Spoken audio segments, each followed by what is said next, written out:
श्रीराम समर्थ. एकनाथ महाराजकृत भावार्थ रामायण बालकांड अध्याय 3.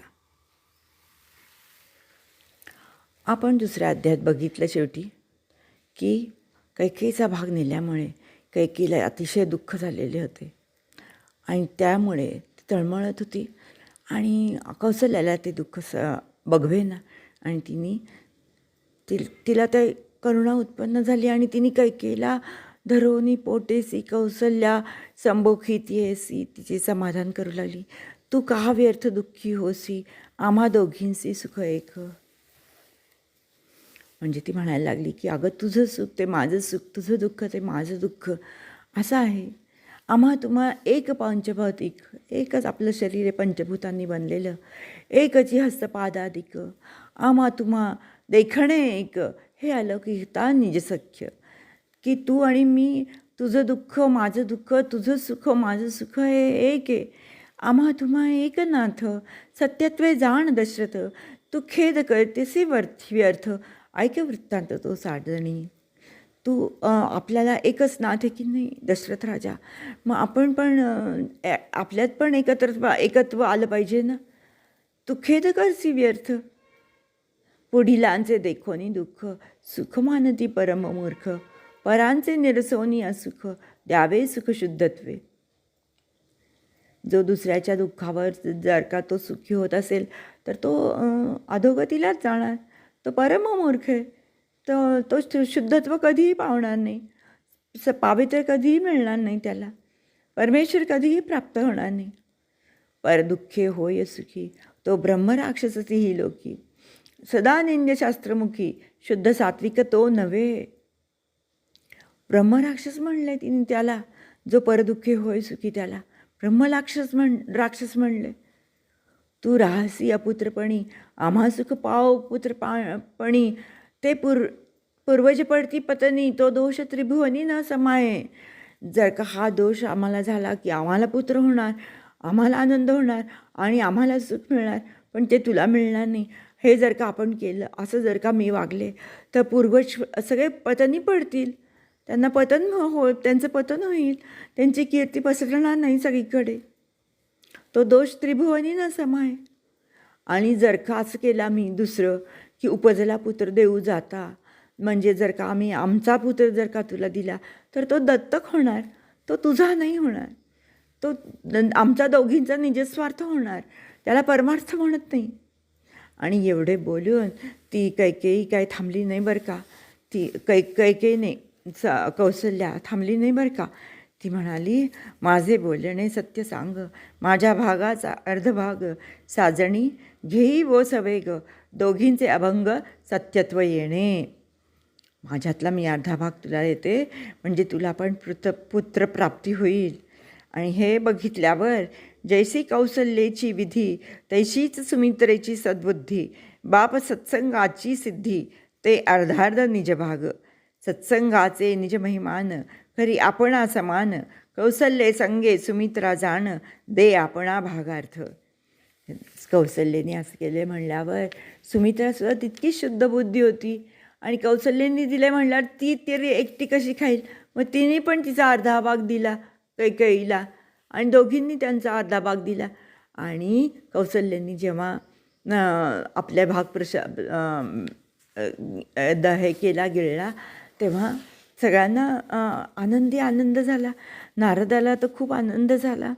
ऐकोनी कौसल्याच्या वचनार्था, देखोनी भागदानी निजस्वार्था. वसिष्ठे आनंद नाचता स्वये डुलता स्वानंदे. वसिष्ठांना खूप आनंद झाला की तिने स्वार्थीपणाने फक्त स्वतःचा भाग नाही प्राशन केला तर सगळ्यांना कैकेयीला पण दिला. अशा उदरा येईल रघुनंदन, धन्य अयोध्या राजभुवन. तेणे स्वानंद घन क्रीडेल.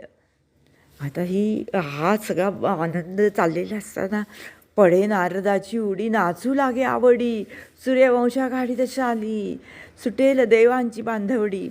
देवांचं पण बंधन सुटून जातील, तुटेल नवग्रहांची बेडी. मुक्ती सुरवाडेल गाढी, सुरवाडेल म्हणजे सुख पावेल गाढी.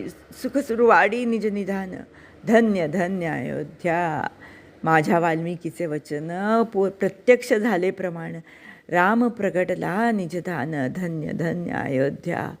आता वाल्मिकींनी जे रामायण रचलेलं होतं आणि जे वाल्मिकींना जे नारद मुनींनी गुरुपणे जो मंत्र दिला होता रामाचा आणि त्यांनी रामायण लिहिलं, त्याच्यानंतर ते सगळं सत्य येते म्हणल्यावर नारदाला इतका आनंद झाला की हरखे उड्डाणं करी, आनंदाने उड्डाण करू लागला. तसाच आनंद वसिष्ठांना, विभांडकाला, सगळ्यांना झाला. आणि वृक्षशृंग ते वेळी सुखावला सुख कल्लोळी, उड्डाण करी दे आरोळी, कौसल्या भूतळी आणील राम.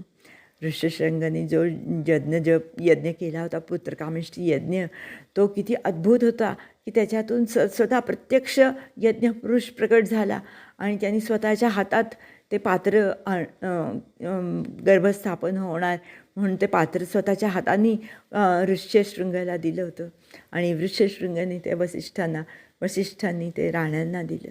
ते त्याच्यामुळे ऋष्यशृंगाला आता खूपच आनंद झाला की कौसल्याचा शुद्ध भाव ते भावी प्रगटला रामरावो, धन्य धन्य दशरथ महाभावो, गर्भान्वया लौकिक.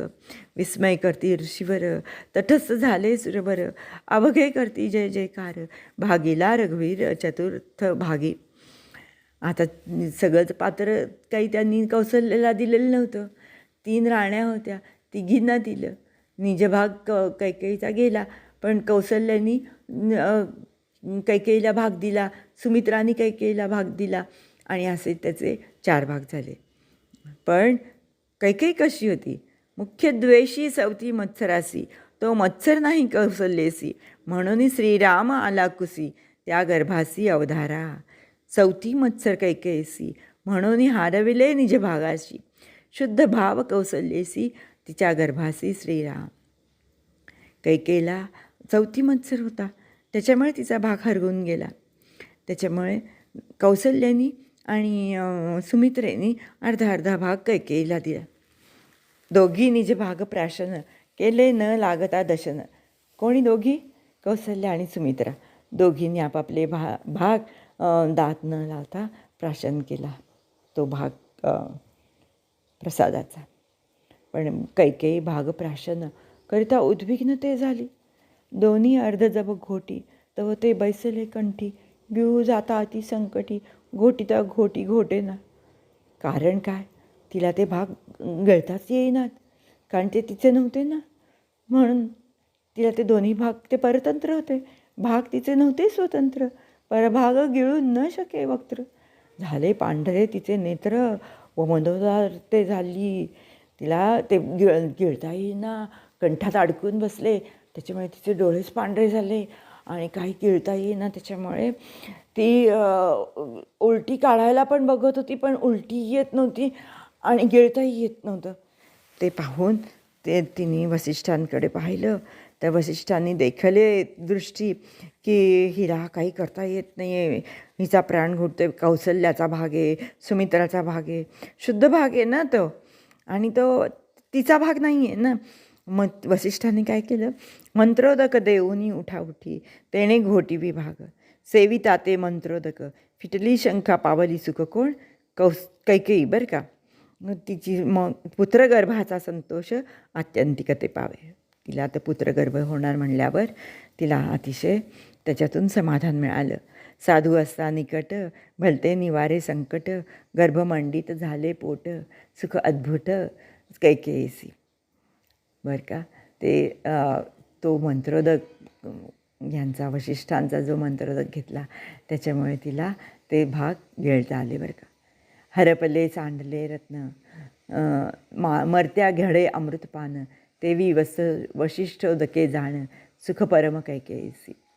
त्यामुळे ते अमृत तिला जणू काही मिळालं आणि ती मरता वाचली असं तिला वाटत होतं. जे रत्न आपलं हारवलं होतं ते पण आपल्याला मिळालं आणि त्यामुळे वसिष्ठांच्या मंत्रोदकामुळे ते सत्यत्वाला येऊ शकते. म्हणून या सुखाला कैकेयी अतिशय समाधान पावली. या लागी सत्संगती, दुःख नवे अधोगती, सत्संगाची परम ख्याती, नेण किती उद्धारले. सत्संगाने किती जण उद्धार होतो ते ह्याच्यात सांगितले. सत्संग म्हणजे कसा की वसिष्ठांचा सत्संग दशरथ राजाला, त्याच्या राज्यकारभाराला, त्याच्या राण्यांना, त्याच्या प्रजेला हे सगळं प्राप्त होत होतं वसिष्ठांमुळे. म्हणून अशा ऋषींचा सत्संग करावा आणि आपण पण परमेश्वराला प्राप्त करून घ्यावे. अध्याय 3 इथेच संपलेला आहे. तेव्हा पुढील अध्याय आपण नंतर बघू. श्रीराम जय राम जय जय राम. श्रीराम जय राम जय जय राम. श्रीराम जय राम जय जय राम. जय जय रघुवीर समर्थ. श्रीराम समर्थ.